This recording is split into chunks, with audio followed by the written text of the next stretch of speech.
was on my prayer walk. And then somewhere around Samunda, I met a young man. Have I shared with you, my dear? Have I shared this thing with you? Okay. I met a young man called Redan. That's his name. I still remember. At about 6:20, he maybe overheard me pray in tongues, because if he came very close, I was praying in tongues. I didn't have a prayer point. I was just fellowshipping with Jesus, and whatever I dropped in my heart, I prayed about. So Redan came to me and said, Pastor, I used to be a crypto trader. Many bad things have happened to me. I just even sold my phone. This is the location I'm going to. What he needed was about 800 naira. And strangely, because many times when I go on early morning prayer walks, I don't have money in my pocket. There's no intention to buy anything. But I had 1 or 2 1,000 naira notes in my pocket. So if he needed 800, it would be wrong for me not to give him 1,000. Let me bring an instruction. If you go on prayer walks praying publicly, if people greet you, greet them. You are in public. Are you with me? It becomes criminal to act deaf. To say that you are acknowledging a God that you cannot see, while you are not acknowledging those who were made in his image and after his likeness. Are you with me? It's one of the things that comes with public prayer. Even Jesus was on the way to Jairus' house. It was on the road that he met a certain woman with an issue of blood, and he solved the problem. If he was like you, he would have continued going. Are you with me? Greeting is not demonic distraction when you choose to pray on the road. Are you with me? So I dipped my hands into my pocket and gave him 1,000 naira. And as he was going, I called him back.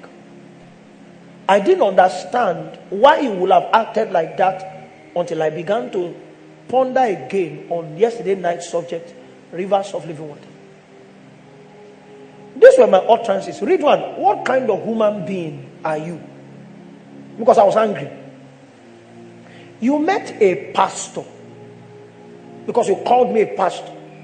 I was doing something that suggested that I was in communion with God, and you apportioned to me an ecclesiastical title at 6:20 a.m. and the only thing you think I can do for you is to give you transport fare. What kind of human being are you? Don't you think that meeting me can shift your life? You want money, I've given you money. Are you not willing to take a chance with the blessing? He now kept quiet. So I was looking at Kilimanjaro. I said, have you been there before? I said, it's not been there.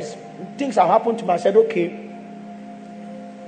If you come out of Kilimanjaro, did you exit or you entered? He said, exit. I said, okay. What if it was raining?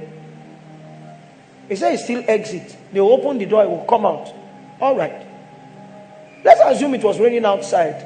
If after 2 minutes you become drenched and your friend sees you and says, why are you like this? What will you say to him? He came out of a building. But why is he wet? Because he entered the rain. So you see, a door actually separates or stands at the borderline of 2 different civilizations. What you call an exit is also an entry. And I said, what a door does in the spirit is that it gives you the opportunity of a new beginning. You just exited wealth. There's an opportunity for you to define this new place that you have come into. And that opportunity is built around meeting a person. So in a few minutes, I told him a story. If we go back to what you are, you will see my face on billboards around there. I also lost money before. I also begged on the street before. My life was going to be wasted, but there was him that reintroduced himself to me, and everyone that meets him has a new beginning. I'm offering you a new beginning. He said, but it's going somewhere. I said, it's not a problem. I'm no longer after rapid rapid confessions of the Lordship of Jesus. We have a lot of flaky people in church, surface Christians who have no depth. Go home and think about it. But there are two things that will haunt you. One is that I've spoken to you. My words will not die in your heart. Two is that I've given you money. My money has a way of securing your commitment in the future.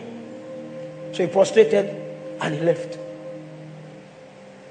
When I began to think later, the Lord said to me, could it be that Redan had met many pastors whose God bless you could not shift his life? And so he's not willing to take a chance with another one. He wants what money can buy. For such was the lot of the man at the beautiful gate. These men were going to prayer and coming out of prayer. And the man had found out that none of them possessed the utterance to give him life again. So he settled with what unbelievers could give.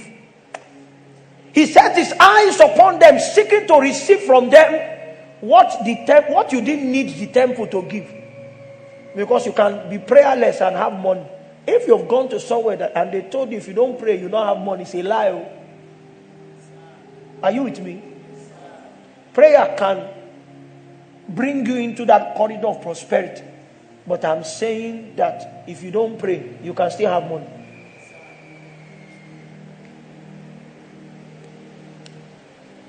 Thank God for Peter.